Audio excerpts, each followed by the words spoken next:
I love Cebu.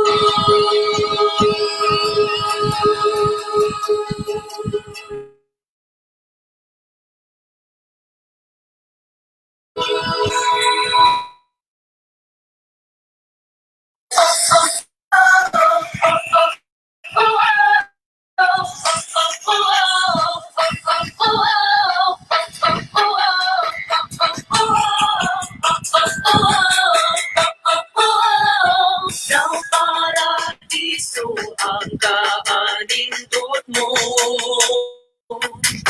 Ang mga tao wag kay ikarena mo. Bisan asa ko paingon, way buwas ang pagdait ko. Magpabiling ka, nindughan ko. I love Cebu, mahal di ka, nindughan ko. I love Cebu, isingit ko ng kalibutan. Ang ngayon na ikaw ipasigarbo ko. I love Cebu.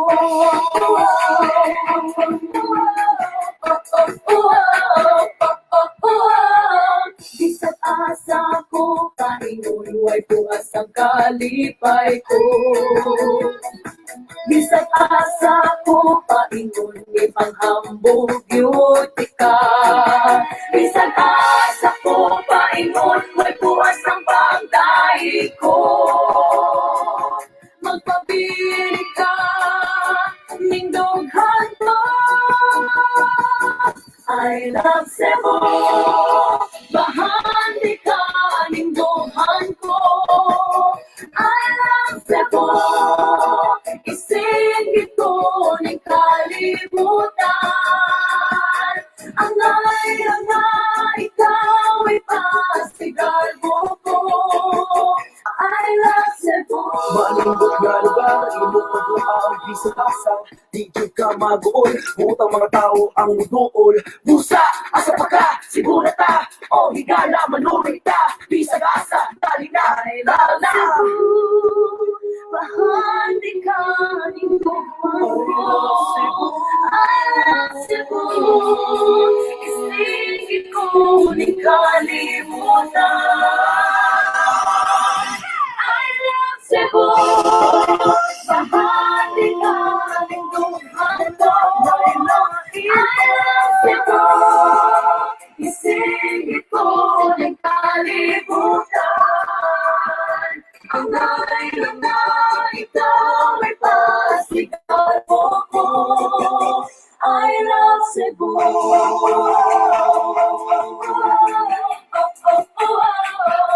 I love Cebu.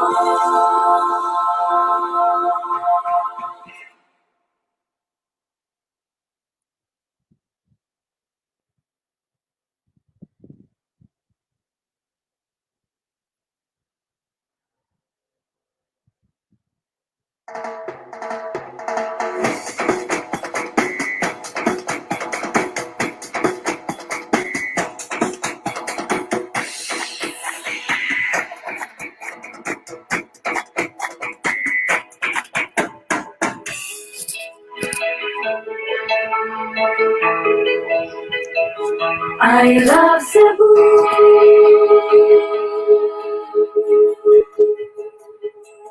I love Cebu.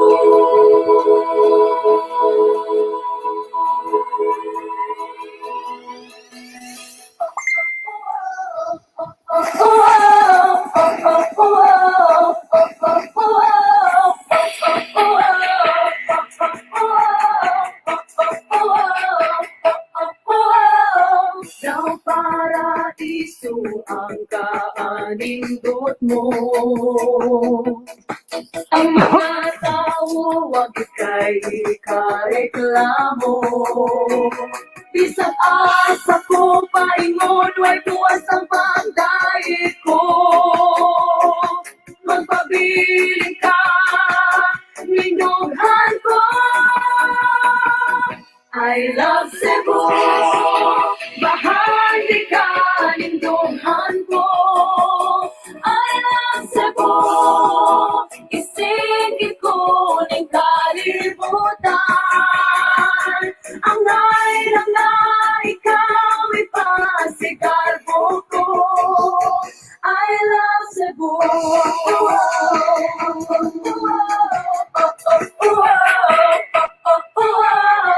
Bisa't asa ko, painuluay bukas ang kalipay ko. Bisa't asa ko, paingun ni panghambog beauty ka. Bisa't asa ko, paingun, way bukas ang pagdahi ko. Magpapili ka, nindughan ko. I love Cebu, bahandi ka, nindunghan ko. I love Cebu, isingit ko ng kalibutan. Ang nailang na ikaw ay pasigal ko. I love Cebu. Malindot na lugar, ilog maduha ang bisan asa. Di ka magool, butang mga tao ang duol. Busa, asa pa ka, sigura ta, o higala, manuloy ta. Bisan asa, dali na, I love Cebu, bahandi ka, I love Cebu, isingit ko ng kalimutan. I love Cebu, bahagi ka, nindunghan ko. I love Cebu, isingit ko ng kalibutan. Ang nailang na ikaw ay pasigal ko. I love Cebu.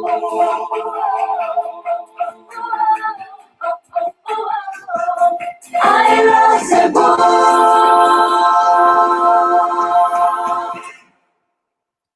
All right, ladies and gentlemen, I love Cebu from the sports capital of the South, Cebu. This is Bleacher Talk goes live right here on the Facebook page, Bleacher Talk Cebu. Mayang gabi kaninyong tanan. This is Rico Navarro once again for another episode. This special one on the topic tennis. We'll talk about tennis, the US Open. We'll talk about the 3 R's. Tulo na ka-R, ha? Roger, Rafa, ug si Rico. Apil lang ko diha. Bisag di ko duwag tennis, no? Apil lang gyapon na. Then we'll talk about a lot of other things now in tennis here. And we have our guests right here on your screen. I'd like to call them one by one as let's bring them on board right now. First up, a very good friend. He writes a column for the Sun Star Daily. Please do with his column as you do read mine as well. But more importantly as well, he is the vice president of Pahas Holdings. If you heard about Thirsty, if you heard about Lantao, if you heard about Top of Cebu, but most, of course, my favorite, the House of Lechon. Ladies and gentlemen, please welcome John Pajes. Yeah. Yes, Hello, John. Rick. Hello, Rick, and thank you for inviting me.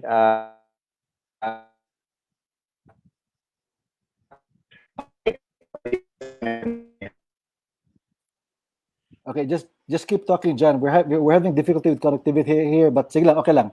My first question before we introduce Jacob back on board is, John, tennis in this pandemic is blank.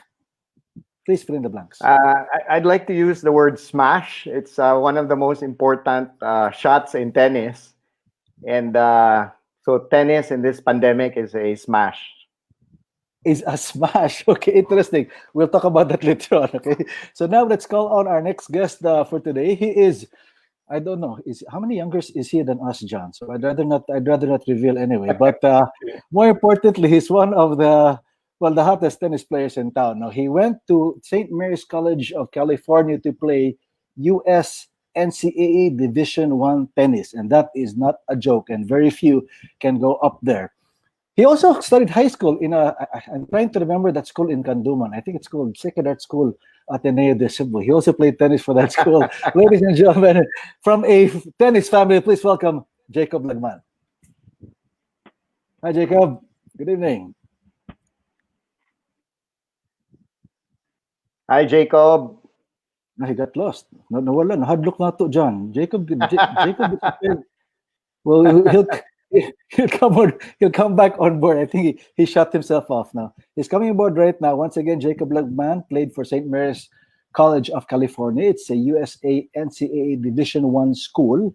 He played for 4 years there on a tennis scholarship, and he was also a multiple time member of the Davis Cup youth team of the Philippines, and has been playing tennis since how long has he been playing tennis, John? Maybe when he was 6 months old. Jacob, former Okay, Jacob, you're on board now, Jacob. men's player. Okay, Jacob, can you hear us now? Good evening.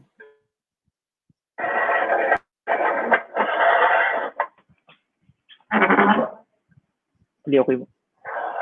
Yeah, Jacob, we can hear you now. Yeah, you're on. Hi, Jay. No, we didn't have problems earlier before we came on the show, but we were able to chat with Jacob for a while. So, Jacob, can you hear us now? Okay, timing lang. But once we get the better connectivity from his side, we should be okay.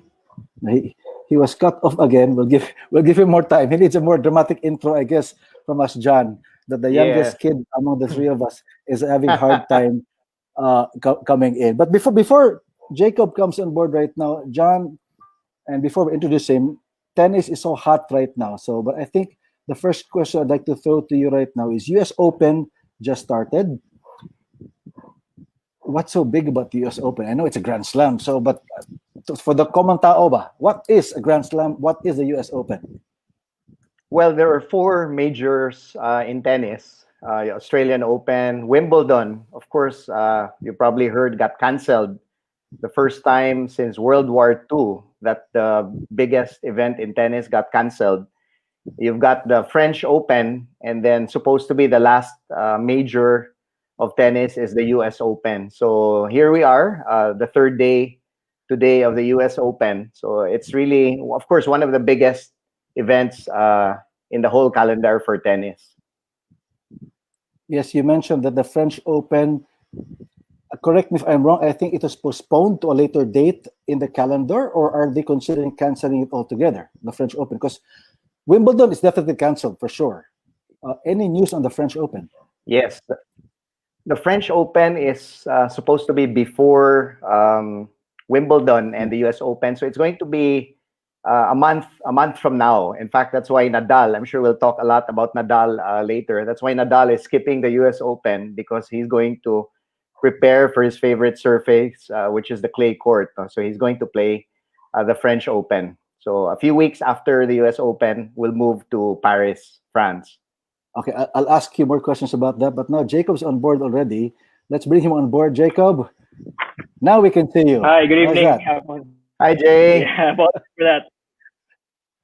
Hi, good evening, everyone. Thank you for having me here. The same question I asked your Tita John. Tennis in this pandemic is blank.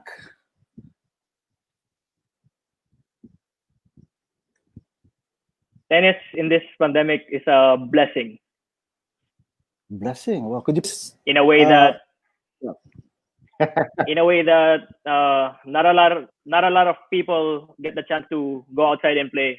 Whereas me in Cebu right now, for the last week and a half, I was able to get back to the court after 5 months off. And so I've never appreciated the sport. I've never appreciated the sport as much as right now.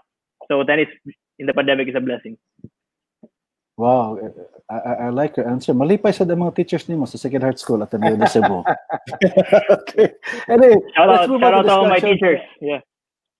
Okay. Now, here we go, Jacob. John talked about very briefly the US Open, one of the Grand Slams. He talked about the French Open being moved, but the Wimbledon being canceled. What are your thoughts now? US Open is to go on. It started yesterday. Well, yesterday in the Philippines, Monday in the States, but this time under a bubble set up. What was your reaction first when you heard na madayon gyud ang US Open and it will not be canceled like the Wimbledon?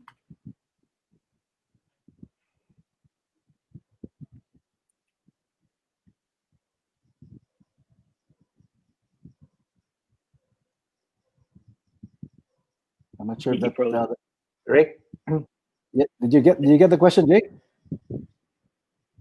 Did you catch the question, Jake? Jacob, your first thoughts? What Oh, was your was that first? for me? Yes. What was your first Oh, I'm reaction, sorry. ba? When you found out na madayon gyud ang US Open, wala makancel. At first, I didn't believe that it would be possible, being tennis is an international sport, having players from all over the world. And so first thing, that traveling would be a very big challenge. And next thing, how would they do the testing on site? And I think based on what's happening now, I think they're doing a, a good job. That they played Cincinnati Open last week, and now they're playing the US Open, and it's happening. And I think I've seen comments from players who are now at the US Open. They're saying that they've done a good job. The US Open have done a good job. John, I'll go back to you. The NBA is playing in a bubble, and I understand the US Open is also. Could you please tell us more about this bubble that the US Open is using? yeah, you know, Implementing. the amazing thing with the US Open, Rick and Jacob, is of course it's being played in New York City. And if you remember, just a few months ago, New York was really the epicenter of COVID-19, no? In not only America but probably around the world. They really had, so to be able to recover and hold this tournament in New York, I think it says a lot about the city and also how important this tournament is. So, a bit like the NBA, they're housing the players in two hotels, except Djokovic and I think Serena Williams. They have their own homes that they're renting out. But the players are really just holed up in the hotel, then back to the court and back and forth. But I understand. Are they like the NBA with testing and all that, John? Yeah, definitely a lot of testing, Rick. No, in fact, I think a few days before the start of the tournament, a French player, although his name wasn't officially mentioned, but he was asked to leave Benoit Paire. because he tested. Yeah, Paire. So he was asked to leave. So point out is I've been to the US Open many years back, and it's unlike the other Grand Slams because it's really noisy. You know, the New York crowd is quite noisy and loud. So during a nighttime match in the Arthur Ashe Stadium, which is the biggest tennis stadium in the world, I think it seats over about 24,000 people. It's very noisy. People are talking, eating, drinking. So unlike the quiet of Wimbledon, for example, you've got the celebrities there. So in this US Open, it's weird because there are no people. They have the artificial sounds that they play, and they're the virtual fans, but it's not like the noisy New York crowd of the US Open. Okay, we talk about noisy crowd. Jacob, you've played in the US, and even in NCAA, you can have wild and rowdy crowds there. Now, I don't know, but number one, how do you play without an audience when you're Djokovic? You play for the crowd. Serena Williams, you blow kisses to all your fans. How would what would it be like playing without fans, Jay? Actually, everyone in every tennis player, before they get to the level where they play ATP and Grand Slams, play where there is no crowd. You start with futures, then you go up to challengers. There's not a lot of people watching your matches actually, and so it could be a big challenge for some of the guys who are used to their fans in the court. But I don't think it would be that much of a difference mentally. It might, if not, help them focus on their match even more. Yeah, Rick, I'd like to add to what What? Jacob said. I read an article somewhere favor lower players not used to having a lot of people. So you have Djokovic and Serena and the others who are so used to having thousands clap at their winners. So this might help a little bit those who are lower ranked. And I'd like to believe that it will take out any type of home court advantage that the Stars would have, because normally they bring in they bring in the crowds to cheer for them. Although I'm aware, John, you've been to the U.S. Open, the USA National Training Center, Billie Jean Center, but I know that in the outside courts, some courts don't even have bleachers, diba? I think they're just courts, then with a few benches like that. Could it be something like that? The outside courts outside the Arthur Ashe Stadium.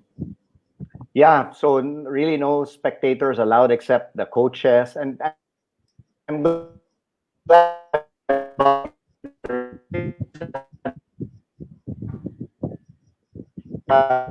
center is in Queens, New York, and it's in Flushing Meadows.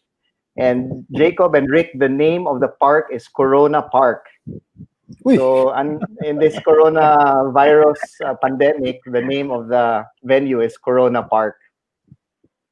Oh wow, perfect timing, no? Grabe sa no? So but like I said, I chatted with you guys earlier. I've only been to Baseline, Suncase, and the old Cebu Tennis Club in Banilan, but those to me were okay already. So, but, I'll deal with that. Let's get to the players now. Let's talk about who's hot, who's not. Jacob, I'll throw. What I'd like to do right now, I'll ask Jacob first. I'm going to show a screen. I'm going to share a slide rather and show the men's seeds, no, the top 16 of the men's division. Jacob, would like to get your thoughts right now. People are saying sigurado na si Djokovic, but there are others who are saying there might be a sleeper or somebody who might just cause an upset. Let's take a look at that slide right now to show the top seeds. Roll you there. So there you have the top 16, Jacob. Who do you like? Of course, Djokovic is up there.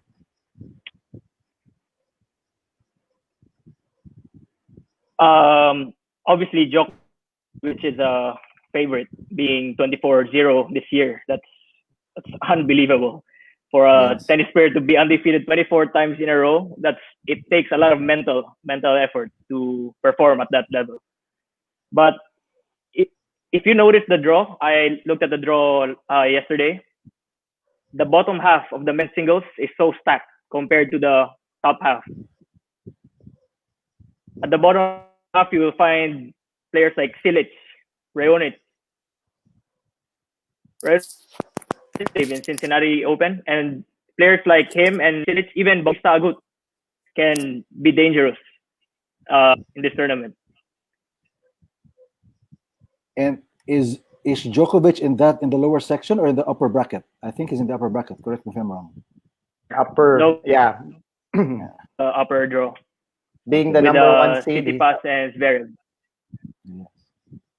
John, your thoughts about this draw right now? Because many people are saying, it's a weak draw, it's a light draw. But then again, maybe that's because we're not too familiar with the names. However, the names here, they're not as weak as it seems on paper, though. John, your thoughts, please.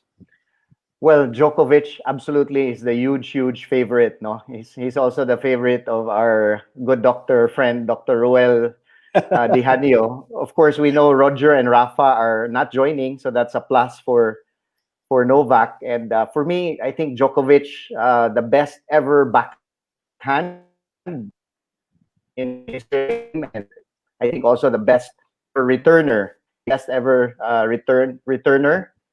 He's at his peak right now. He's only 33 years old. He's won 17 Grand Slam titles, including 3 in New York. He has $144 million in prize money. Rick and Jacob, the all-time leader. So Wow. he's really at his peak right now, and he's going to be the huge favorite. Plus, he formed a new players union, the PTPA. So he also wants to play politics. But I'll ask you about that later on. The player union he's setting up, and all the money he has. And has he applied for a franchise for House of Lechon or something like that? Yeah, we could give him in Serbia, his native Serbia.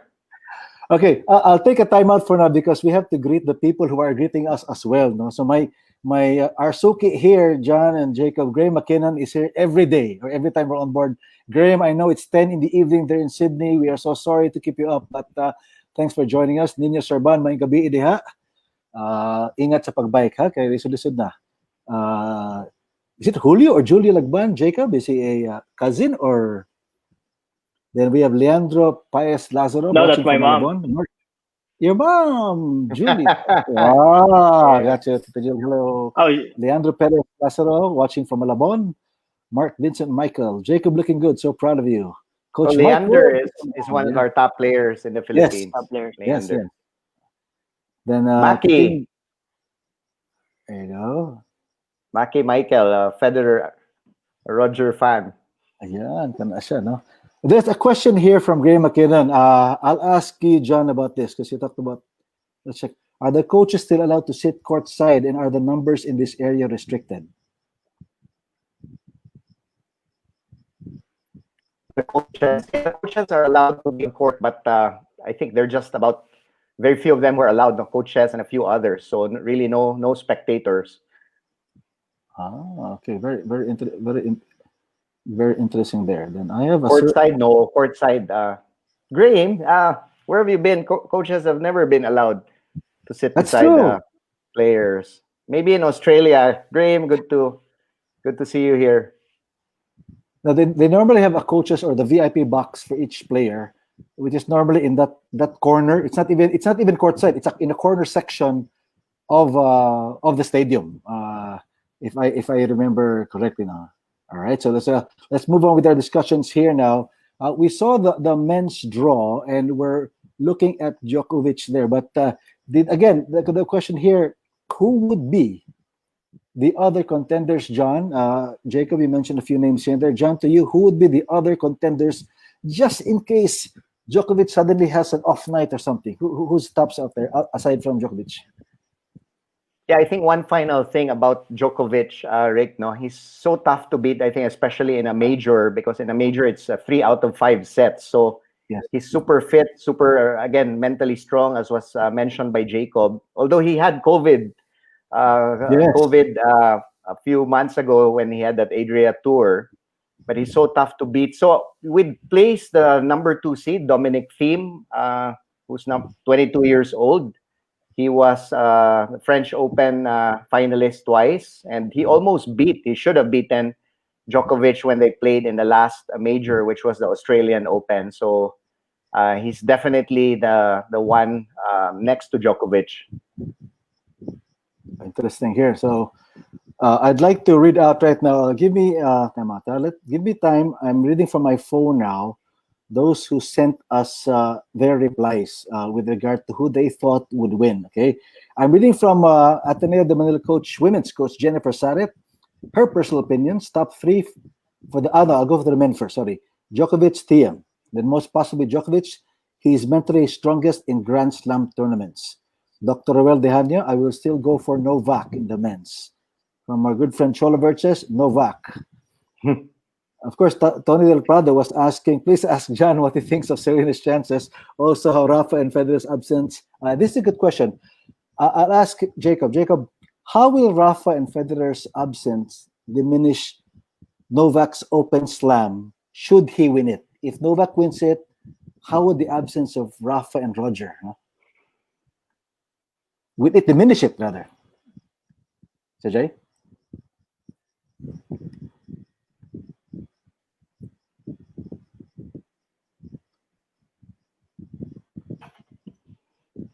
So should Novak Djokovic win the U.S. Open, will the absence of Roger and Rafa diminish his winning this? Jacob, what are your thoughts on that? That's actually a Grand Slam is a Grand Slam, I think, and regardless of who's playing and who's not, it may be a lower level Grand Slam, but it is still called the Grand Slam. So I think I will have to give the respect to whoever wins. It's still 3 out of 5. A lot of the top players are still here, but yeah, obviously Novak and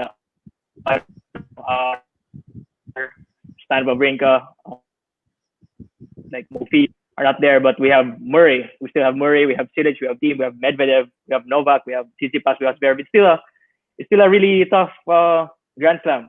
So I will not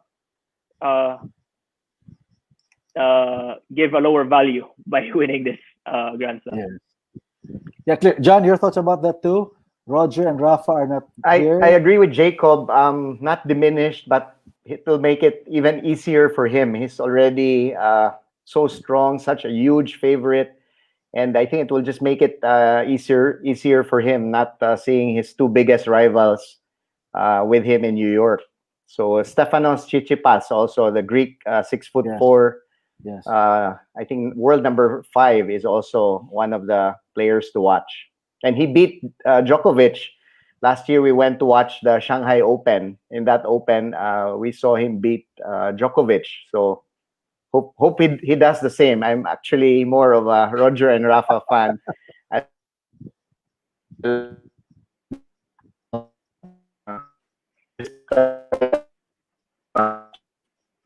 We'll talk about Roger and Rafa later on, but let's now go to the women's side. They say that the women's sides, there are some saying it's also weak. 6 of the top 8 women are not there. So let's take a look at the draw right now, the top 16 seeds of the women's. Let's check it out here as we bring it in. So those are, so Jacob, I'll start with you. Your thoughts on the women. I think Serena is still the favorite regardless. Any Grand Slam or any tournament where Serena plays, I think, and she will face a tough challenge. I think in her next round, I think she will have the chance to face Azarenka, who just last week at the Open. So that would be a good test for both of them. Actually, both have won Grand Slams and both have the experience. And so, yeah, I think Serena is still the favorite. Obviously, we're not gonna take out Osaka. Osaka is still gonna be a tough player in this tournament. Even number 2 seed, Sophia Kenin, she won the Australian Open this year. And we also have Muguruza. And Yeah. who do I have here? Even Angelique Kerber. These players have won Grand Slams, and so Yes. it's competitive in the women's side, I believe. So, Jacob, can you now say that the women's side would be more competitive than the men's side? I don't know actually. It might be the same, I think. Okay, that's good. Or John? obviously having Rafa and Federer out totally diminishes the level. But Yes. in the women's, we don't have Svitolina, we don't have Halep in the tournament as well. So it might be at around the same level. Okay, John, your thoughts on the women's side, please. Well, Serena Williams, she's going to turn 39 years old. Would you believe that? 39 years Wow. old. About your age, Rick. 39, Yeah. end of One year this old. month. Yes. And interesting fact, my dad, Bunny, and I, when we went to the 1999 US Open, that was the first Grand Slam major win of Serena Williams. She was only 17 years old, and we watched her win the first one. And of course, she's aiming for her 24th now singles major to tie the record. But what has happened, Rick, is her last 4 major finals, the last 4 that she reached, she lost all 4. So I think she's really been putting, of course, again, 38 years old, she's been putting too much pressure on herself, maybe a bit desperate to win that 24th and to tie the record. So, but maybe this time New York, one of her favorite tournaments, maybe this time she'll match the record. Yeah, John, what's the scouting report on her fitness level? I mean, we know that she gave birth. She's now a mother. Of course, the extra pounds do not help. But do we know how her fitness level is right now? Yeah, I think she's very fit. In fact, in her home, she had the surface, the same surface. I think it's a bit of a new surface that they have at the U.S. Open. So she has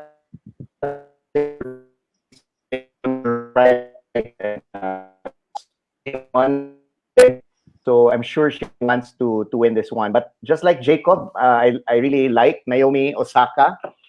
Okay. She has won twice. In fact, last year she beat Serena in that very controversial finals, and she's wearing a mask entering the court and leaving the court. In fact, I just read earlier that she has prepared 7 masks to wear, and you know that you have to win 7 matches to win the title. So she's looking forward to beating Serena maybe again and winning the U.S. Open.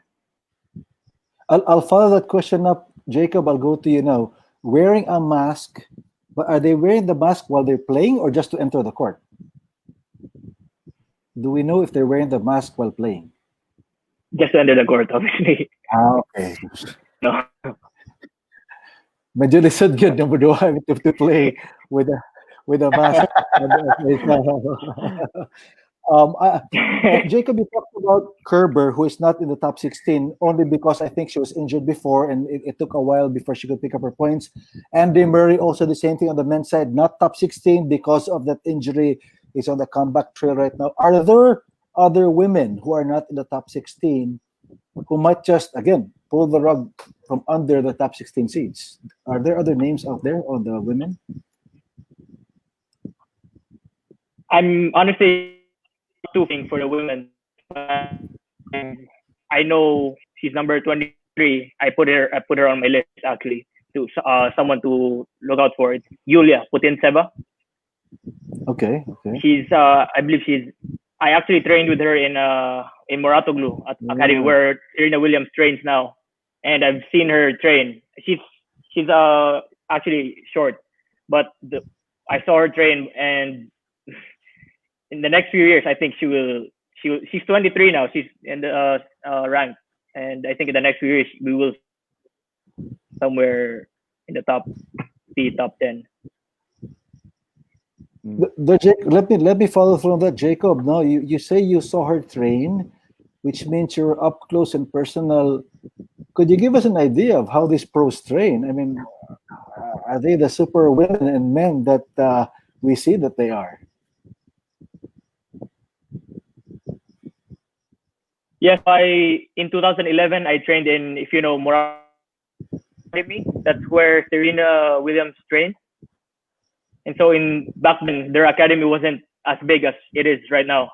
And I saw players there like Laura Rowan, Jeremy Chardy, Yulia, as I mentioned, and Daria Gavrilova. Dimitrov came there occasionally. And so obviously you get that starstruck feeling when you see them train and you see their actual shots. It's inspiring. You see them play, it's just on TV. It's like almost like impossible to play against them. But when you see them in actual, they're humans, you know. Like obviously with all their hard work and sacrifices that's they've achieved, their life.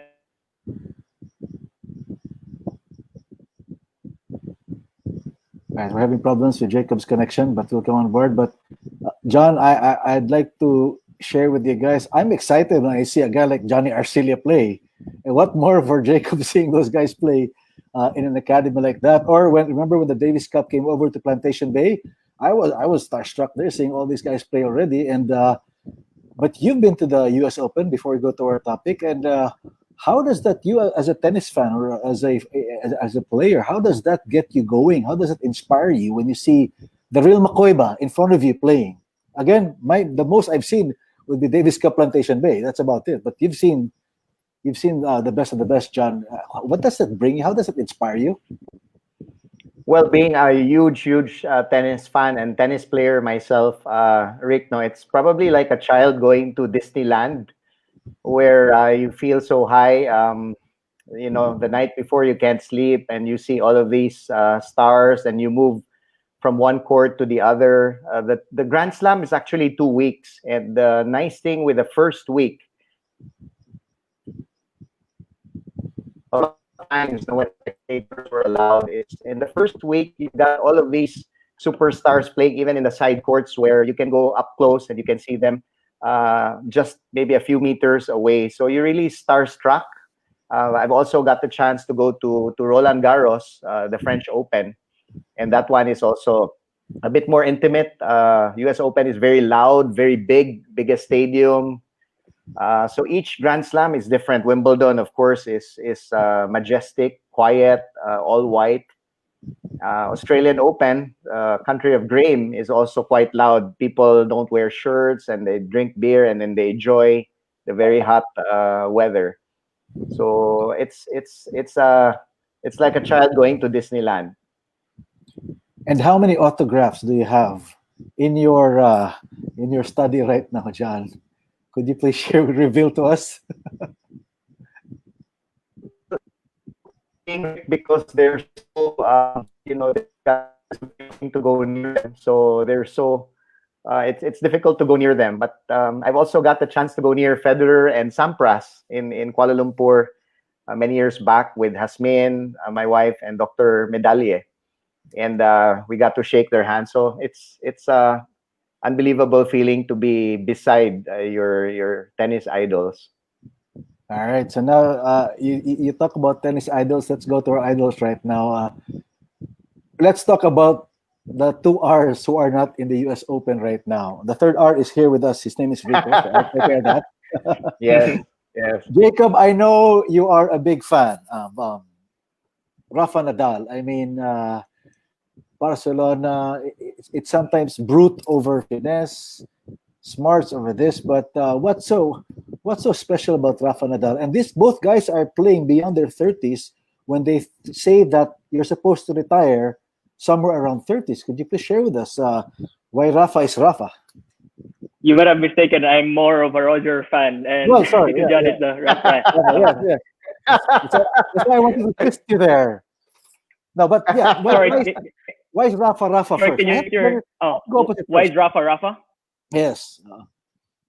So again, I'm gonna be tracing back all my experiences. Yeah. I was in Spain in 2009. I trained in Academia Sanchez Casal for 3 months when I was 13, and Rafa. If you see Rafa play, you can just say it's Spain. The way he plays, the way they train you when you go to Spain, they form you to become like Rafa or like David Ferrer. Even if the match goes 5 sets, you're not gonna run out of gas. Wow. And they give you that warrior spirit and like warrior mentality, that which Rafa shows and which the Spanish shows. Yes. Not just in tennis, I think even in other sports, even in football or even their basketball, I think they show that grit.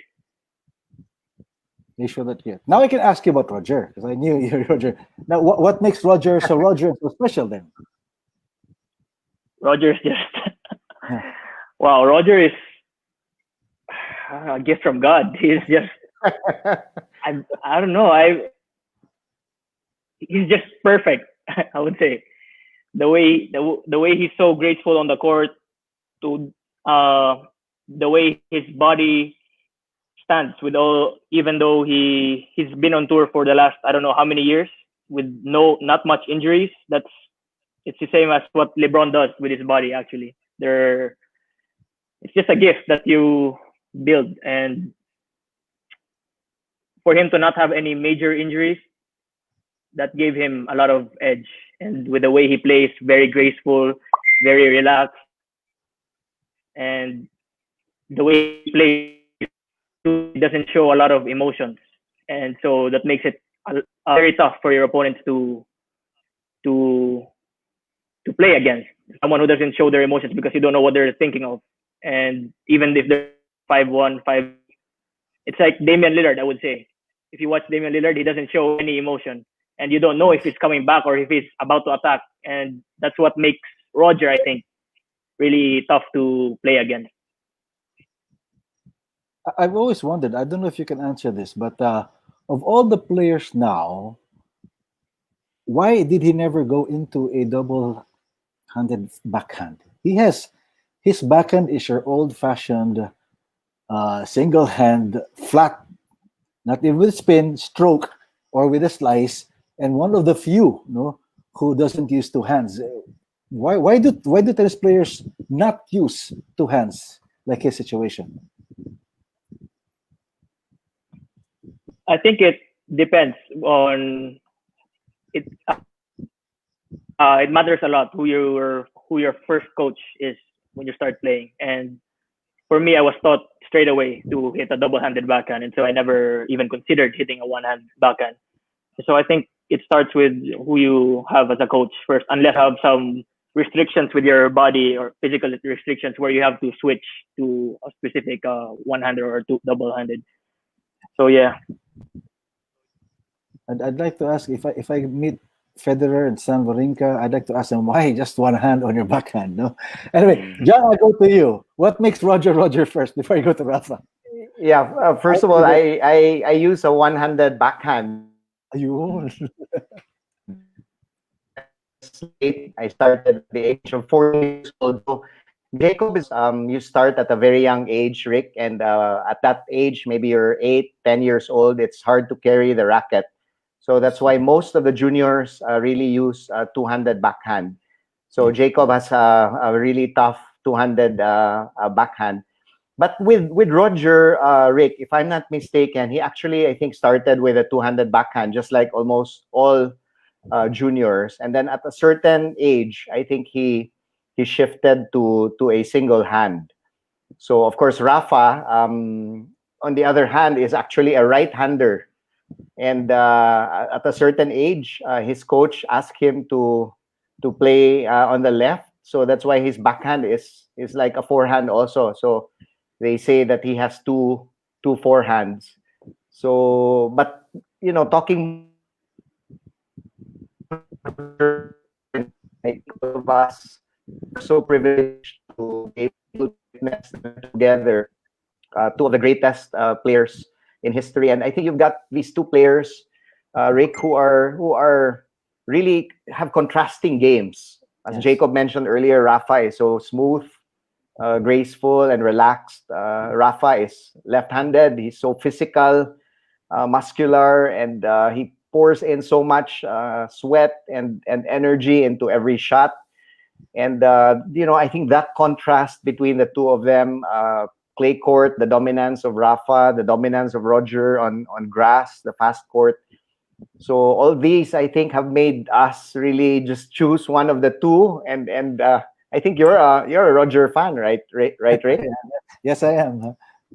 But having said that, though, when you talk about the two, both are also actually friends of the court, where they join fundraising campaigns for certain causes, no? And that makes it even shall we say classier in that sense. Now, the question here is, how much farther do they have? How much gas do they have in their gas tank?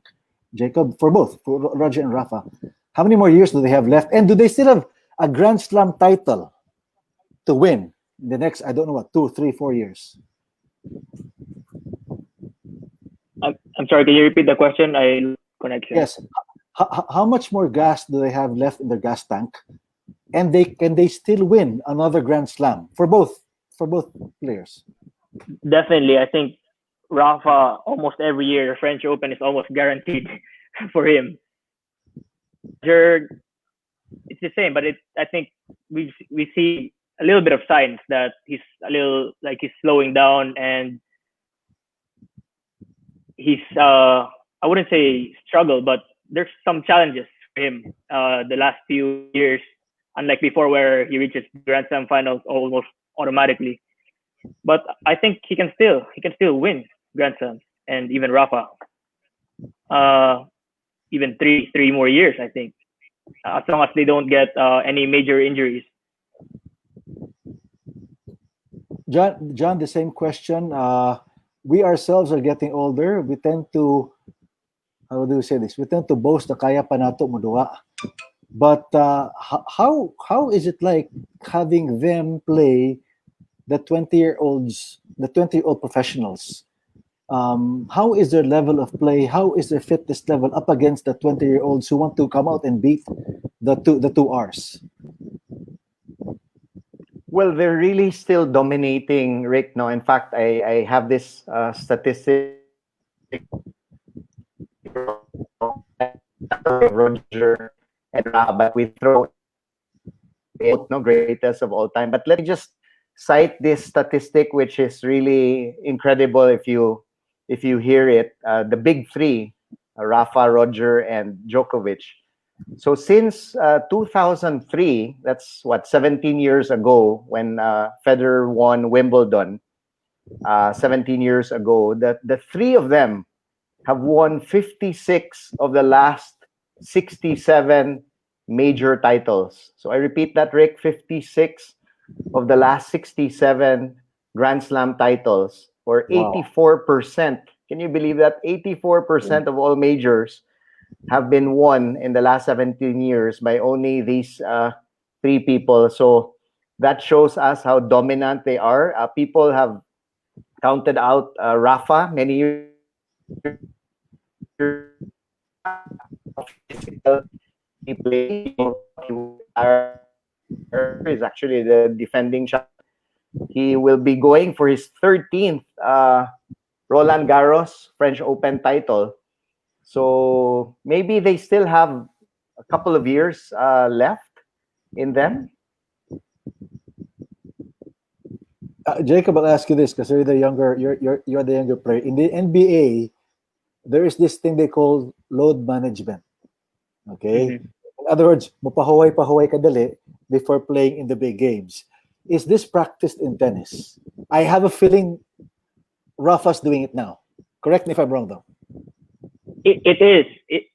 I think a lot of the top players do it to prepare for majors. But if you're in the if you're outside top 10 or even top 20, then I think to grind out the tournaments every week, or else you're losing points. You're losing your rank. So you have to maintain that. Unlike the top three, where they can calculate if even if miss tournament, I will still be in the top three. So I think they play along that. John, Rick, can I add to what Jacob yes, go said? No, in Yes, fact, yes. that's I think what has why Roger has stayed as long as he has. Now, of course, he's not playing now because he has a knee. He had knee surgery. One of the rare times when he got injured. But I think that's why Roger has stayed so long to be such a good player, because he's really managed his schedule.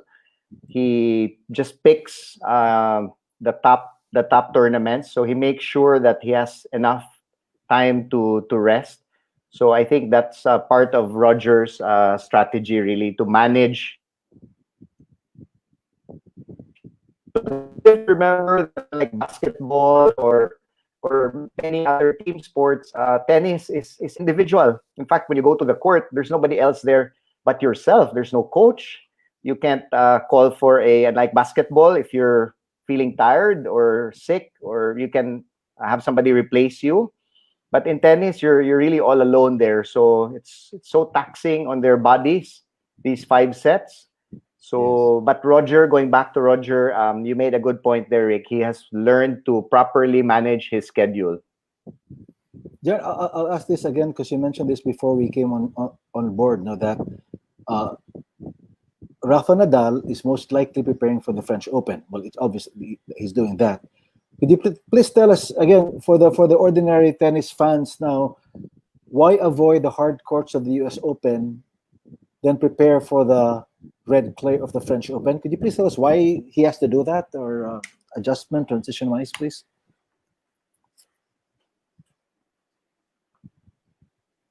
Rick, I'll be the one to answer this, or Jacob? Yes, please. Yes, John. Yes, John. Yeah. So what happened here, Rick, is the time frame between the U.S. Open and the French Open is so short.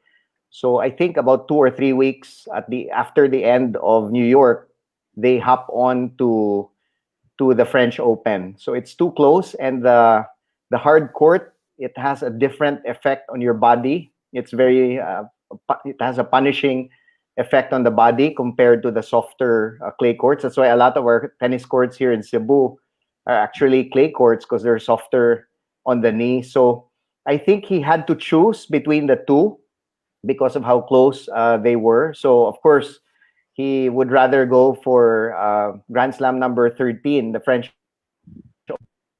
Open. Really prepare the whole time. He's practicing on clay courts right now and just target that event. Yes. Jacob, I'll go to Roger Federer now. Do we know how long he'll be out of circulation, or is he getting back in shape now? And how soon can he return? Do we have any reports on that? I actually do not know his status right now, but I believe he's recovering. And uh, timeline for return, not really sure when that would be. All Yeah, right, guys. Rick. Yeah, go ahead, please.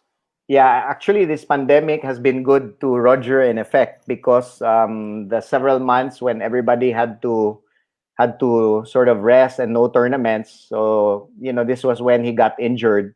So in a way, although he'll miss the U.S. Open and the French Open, but he did not miss the same number of tournaments that everybody did. No? So PBA, this is actually good for him because of his injury. He wouldn't have played anyway. So true. So And, as always, again, his timing is perfect. Swiss timing. Trademark Roger Federer. Rick, can I just say one more thing about Roger Yes. and Rafa? I think Yes, what please. makes them so amazing also is they're such perfect role models. Not only for tennis players, but for sports fans around the world. They're so humble. Really, the two of them. In fact, I'm not sure if you've seen it, but one of my favorite YouTube videos is that video of them sitting side by side each other and just cracking jokes and then laughing so hard. That's really something. It shows how good one of Roger's favorite things is it's nice to be important, but it's more important to be nice. So can you imagine coming from one of the greatest sportsmen in the world saying that? So there's such nice role models for everyone. Well, classy. It's very rare, and this is where we like to have role models such as them, because then you know that upcoming tennis players know what they can be when they grow up. No, time check lang, guys. No, guys, the time has just flown. 8:50. I promised you 1 hour, and I haven't read the questions yet from the comment section. Let's go to the comment section now. We'll pick questions at random. Then whoever wants to answer, please go ahead. No, so time out. No? So let's show some questions here. Let's double check here. This is who wants to answer this question. Is Coco Gauff in the women's draw? She is still 15, right? Would anybody want to Yes. like to answer this?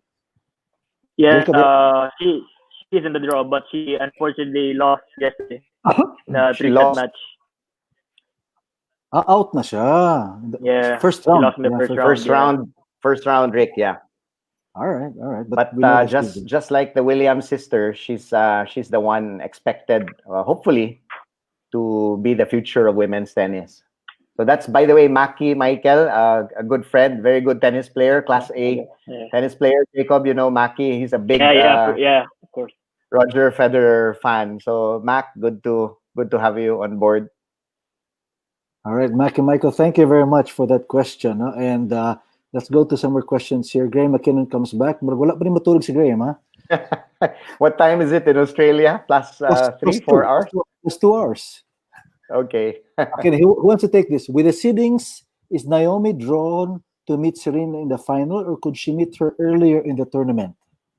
I forgot about that. But Naomi is seeded fourth, I think. Naomi's in the top half of the draw.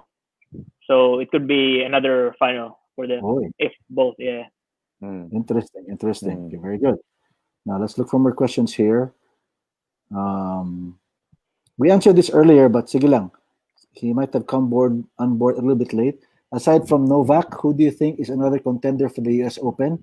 I'm not sure if he caught our discussion earlier, but we can say it again. Who do you feel could be a contender for the US Open aside from Novak? Anybody, please? I'd also like to throw. Yeah, go ahead, Jay. No, go ahead. I was gonna ask who's your.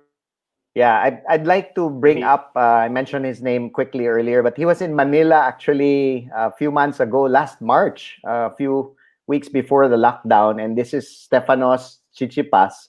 Yes.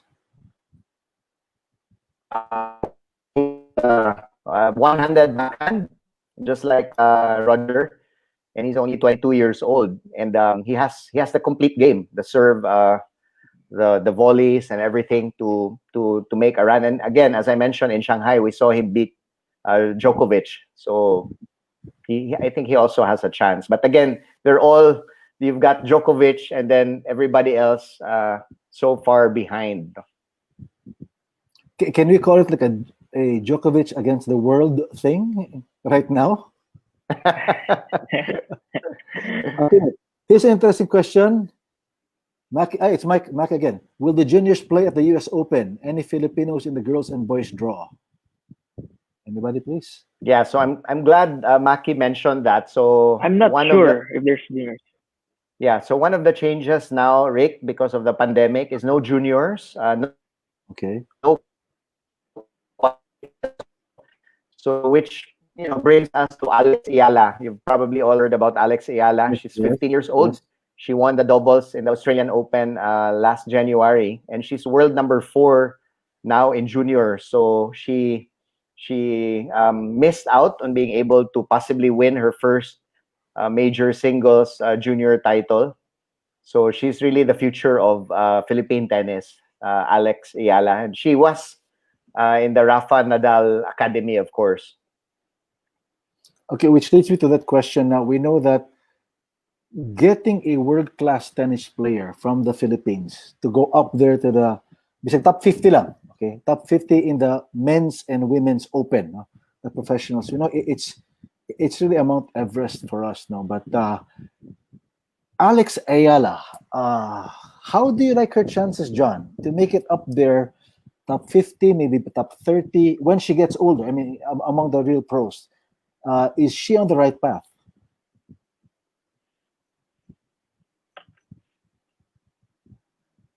Rick? Yes. Did Yeah, I sorry, I couldn't hear your question, but I think you wanted me to comment on Alex Ayala. Yeah. Yeah, so She- I had the chance to see her, I think when she was only about 8 years old. I remember a tournament maybe 7 years ago in Palawan. My daughter Yana joined the tournament in Palawan, and Alex was there. I think she was still 8 years old, and she was already probably one of the, if not number one, in the 10 and under unisex. So even at a very, very young age, of course, she was already really, really beating even boys several years older than her. So what her parents did very correctly was really to bring her. If she plays here, she'll improve, but not as much as when you put her in Nadal Academy, where she gets to have world-class coaching, world-class opponents, and training partners. Jacob, I'll throw this question to you now. What is it like for these prodigies? No, they're teenagers who go into these academies, Rafael Nadal Academy in Spain, Nick Bollettieri. What are normally the chances of them making it, or what do you see from Alex? And can she actually make it all the way through this path, rather through this path? Yeah, and more than top 50. With at the rate that she's going right now, I believe she can go that far. Like really change the. She will put Philippine tennis in the map. And obviously, I'm not gonna speak for her. It's her own choices in life. And from my view standpoint, the way I see her career play out. There's a really good chance that she will make it in the WTA, in the top WTA.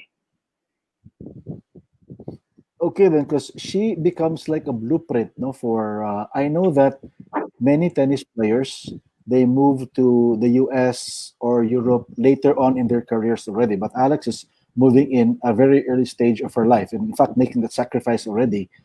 But is this the only way to go if you really want to get there? John, can you please answer that?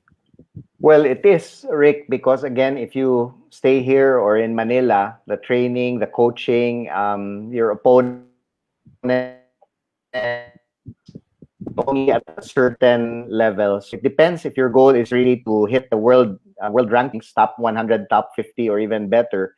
So there's no other way. It's really about the coaching. It's about the level of competition where they are. There's probably a tournament every week against some of the top juniors in the world. So when you're in that kind of atmosphere and environment, obviously you become much better. So, and I think she's a scholar at the Rafa Nadal Academy. So I think she has a good chance of making it. But it's so tough, Rick. The competition, the pressure. Again, tennis is an individual game, and it's not like a team sport where if you lose, you've got your other teammates to cry with and to commiserate with. This one, when you lose, there's nobody to blame but yourself. So the pressure is so much. There are kids who also want to become good around the world. But I think if there's somebody who can make it, it's her. She's only 15 and already number 4 junior ranked in the world. Jacob, I'll ask you that question now because you have that experience of going to the States at 17, 18 years old. And like what Tito John said about if you lose, you don't have your family with you and all that. How tough is it for a girl like her at 15 years old to be away from home? I'm not sure if the parents are there in Spain. I don't think they are. But how tough is it for a teenager, barely a teenager, to be all alone like that? It is really tough, I would say, because I experienced that when I was younger. And if you want to get to the top I think you have to be away from home, and that's the only way. And that's the biggest a tennis player has to the toughest choice a tennis player has to make is to be away from their family. And what she's doing right now, just it's sacrifice. Being a girl and at a very age to be separated from the family, that's a big sacrifice. And again, if you do the thing, that's the only thing I can do to be competitive in the international arena. And she's on the right path, and that's the biggest challenge is to be separate from the family. Well, of Rick, course, can I add something about yes, please. Alex Ayala? I think Yes, yes. what also helped her is she has an older brother named Miko, who's also a very, very good player. In fact, a few weeks ago, I'm probably sure Jacob saw it. He rallied with Rafael Nadal himself, no, Miko Ayala. The year or so that Alex has been at another academy, Miko, her brother has also been there. So I think being together with your older brother, I'm sure that has helped. And Mike and Riza, the parents, are very, very supportive of Miko and Alex.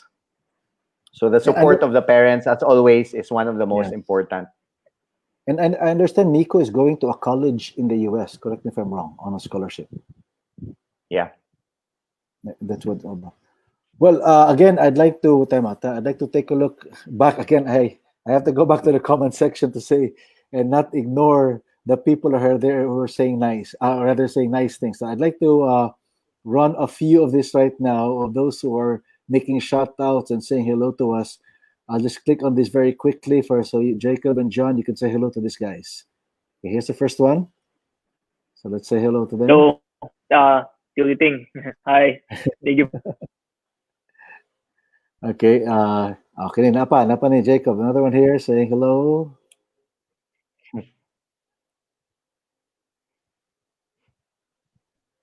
You see that? Then we, Yeah, my tita in Pampanga. She's in Pampanga right now. Tita Mir, thank you for Pampanga. watching. Nung ka rin sa Pampanga, if I may ask, no? So, another one here. My mom's brother. Okay, from sa Yeah, it's a Bulacau. family affair. Family affair na. Kini, I'll show this. I think she's asking for allowance. I know that. I know that girl. She's also a Rafa Nadal, like her mom.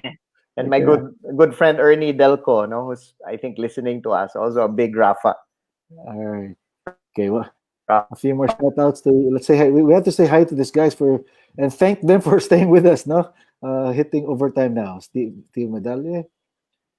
Dr. Steve Medallier, we were together in the Shanghai Masters last year. Ah, Big okay. tennis fan also. All right. Left-handed with a good top spin. Wow. So Dr. Medallier.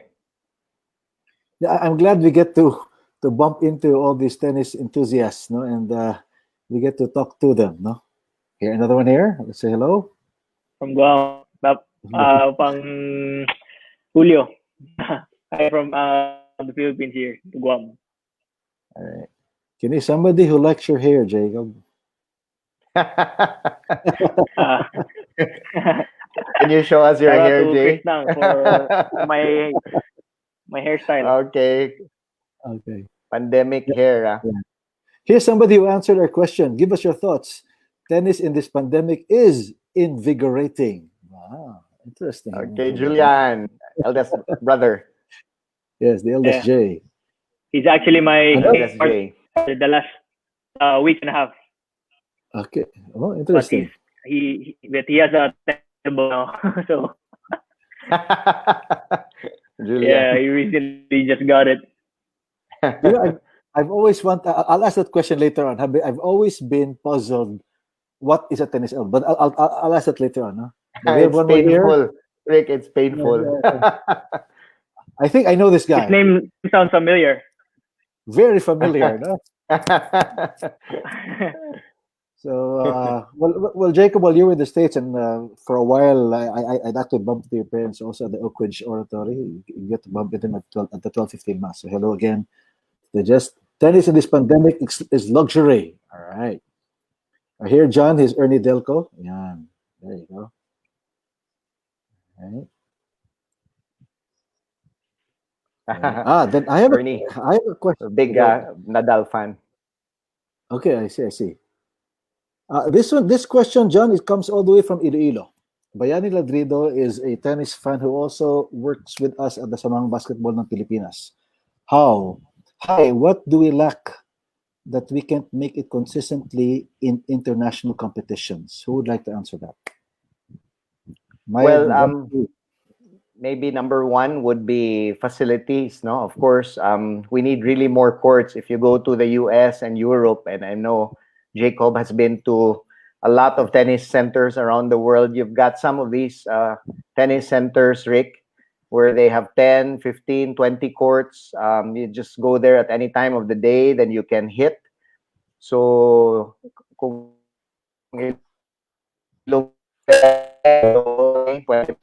anyway, here in Cebu, for example, Rick, most of our courts are either just one or two courts.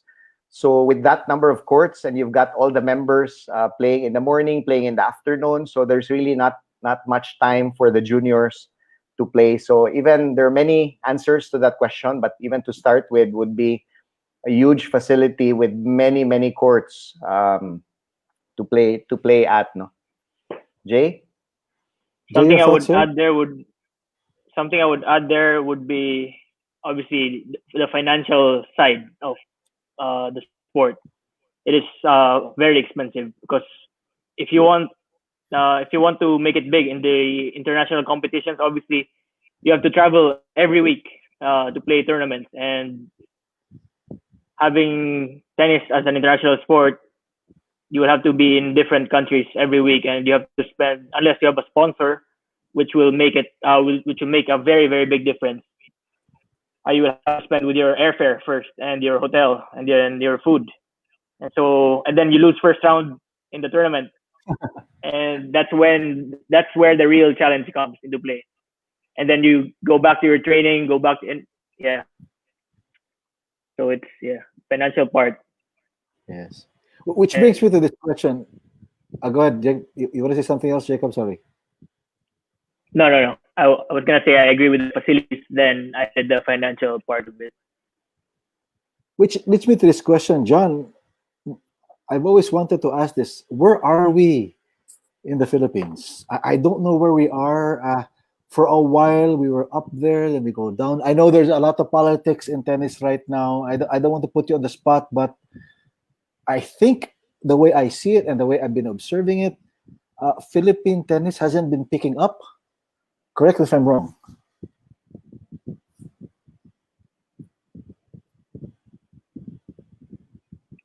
Rick, I failed to get your last few words, but maybe we're talking about where we are right now. Well, In maybe Philippine we tennis. can put all of our eggs or all of our tennis balls in one basket named Alex Iala, who might be our savior and bring us glory and win major tournaments. So that would be good. Davis Cup, we had a few times when we were up there. As you said, Cebu has had the privilege of hosting several Davis Cup events here, particularly at the Plantation Bay, which I think many players would cite as one of their best Davis Cup experiences. So we've got a lot of junior tournaments going on around the country: Cebuana Lulier, Palawan,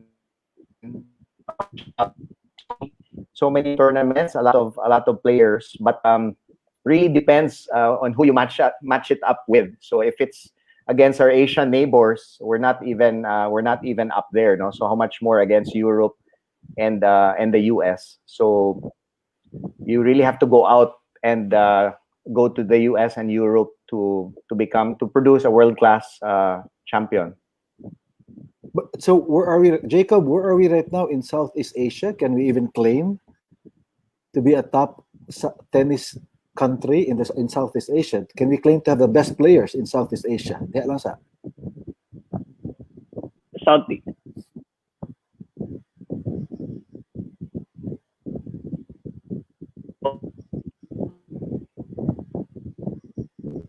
Rick, they why don't I brought answer up that? Yeah. the medals. Jacob, you're coming in choppy. John, could you answer that okay. first? I'll go back to Jacob. John Rick, first. talking about, for example, Southeast Asia. Rick? Yes, go ahead. Go ahead, John. Yeah, well, Southeast Asia last year we had the SEA Games, and in terms of doubles, the two finalists were Filipino players. So we had Yes. Patrumbon and Nino Alcantara Yes. beating the pair of I think it was Tret Yui and Ruben Gonzalez, I think. Ruben Gonzalez. So, but in singles we lost. So doubles, of course, with Tret, whom you know was a top 20, top 30 player in the world a few years back.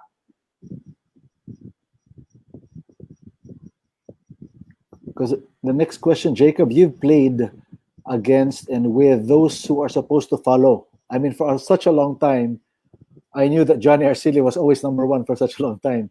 Who are the Filipino tennis players who should be the younger ones to follow Johnny Arcili and company? We have quite a few. The next generation would say. We have AJ Lim, for example. Yes, yes. We have Brian Otico, who's now in the States. We have Jurens Mendoza. Yes. And we have Eric Olivares. Count out Nino. Even though they're the old guys compared to the guys I mentioned earlier, they're still the age. They're still at the right age, and so yeah. Actually, the local competitions, if everyone just do tournament, it is tough. The local tournaments it's tough. And maybe Jacob Lagman, Rick, will still make a comeback and join the pro. Surprise me, though. Surprise. That's what I already asked one of him. our top players many years back before. Guys, Maki has another question here. Again, he might have come on a little bit late, but we'll ask him anyway, so Jacob can answer this. Okay, did Jacob play Division 1 college tennis in the States? What college? Okay, Jacob, would you like to answer that? Okay, yes, I did play Division 1 college. I played for St. Mary's. School of, if you're familiar with Matthew Levedos of Spurs. And John Henry actually is an alumni. John Henry Louvillier is an alumni of St. Mary's College. Jesuit school, right? No. Is it a Jesuit school? No, Lasallian actually. Okay. Yeah, that was Competition of Rico. No, John, don't forget. Remember, you and I grew up in LaSalle education as well. No, but I remember, Jacob, you brought the admissions officer even to Cebu. Was that 2 years yes. ago? Yeah, they came over to visit, no, on an admissions drive, which is really good. Anyway, Gary McKinnon says good night. Sorry, Gary, for keeping you up all night. Now we have two more guys to say hello. Okay, so Uh, Hi okay, to Ronald Oven, double specialist. He's player in the Philippines. He's my partner in some of the tournaments. nice, nice. Very good Yeah. player.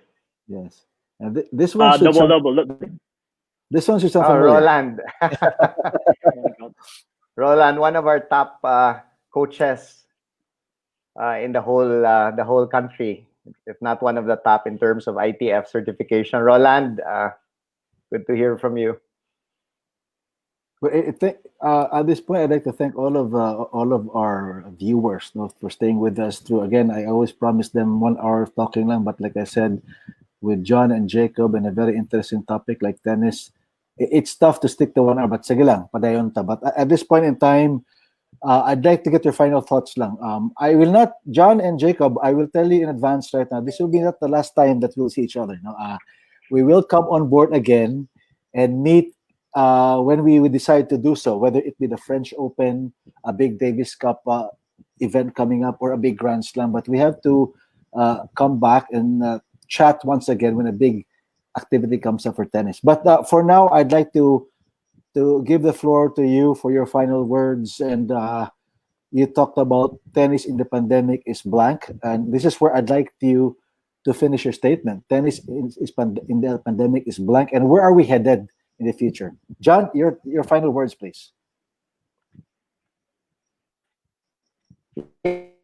Final words. I'd like to talk about the GOAT debate, the greatest of all time debate. Bring it back to Djokovic Okay, playing the U.S. okay. Open with Roger and Rafa.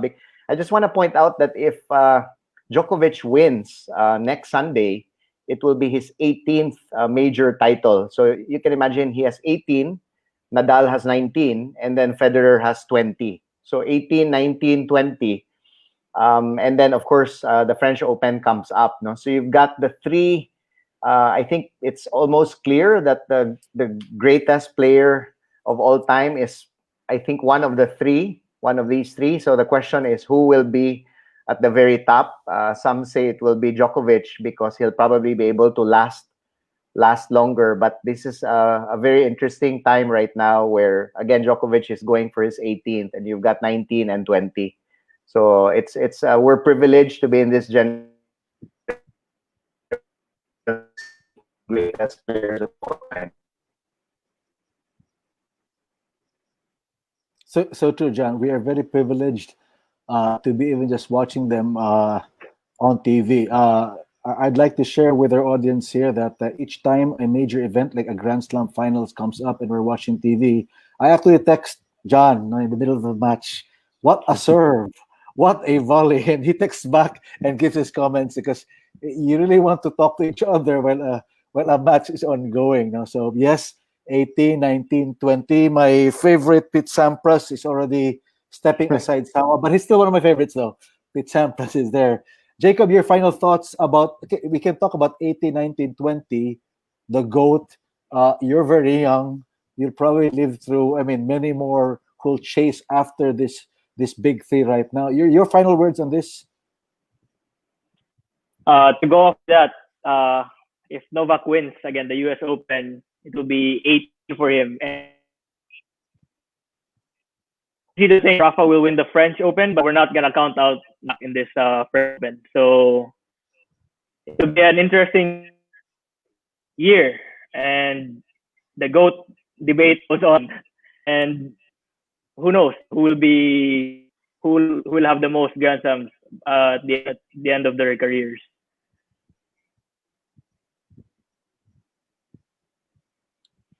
All right, thank you guys. Now with that, we'll wrap things up here on in Bleacher Talk Goes Live.